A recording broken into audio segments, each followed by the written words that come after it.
Ma visite ici à l'UGB aujourd'hui visait à d'abord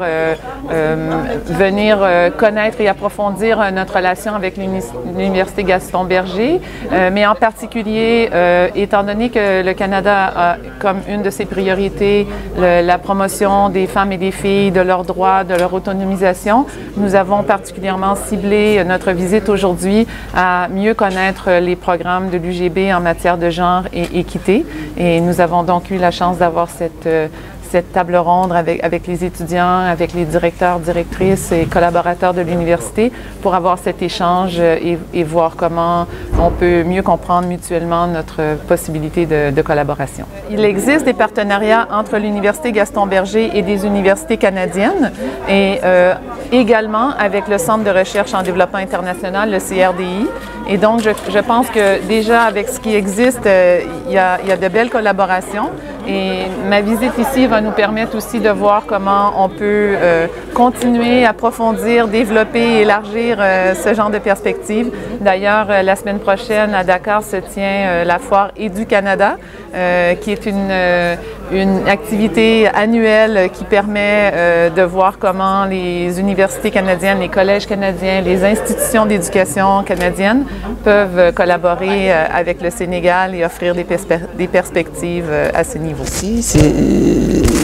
vraiment une grande satisfaction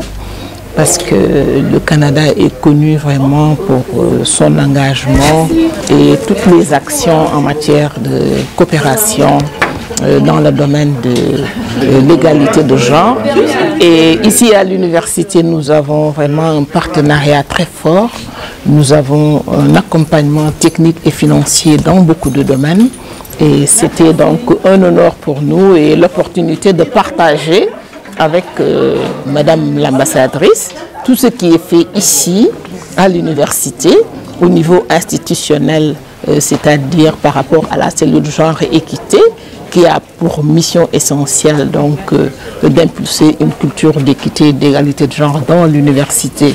autant dans la gouvernance, dans la recherche que dans la formation de manière générale et au niveau de l'environnement, le cadre de vie, que les besoins spécifiques soient pris en compte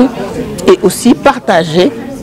des recherches, c'est-à-dire montrer comment au niveau scientifique cette vision de transformation des inégalités est portée par les chercheurs et partager donc quelques résultats de recherche du groupe Genre et Société qui ont porté sur diverses problématiques, autant sur les droits économiques, les droits politiques,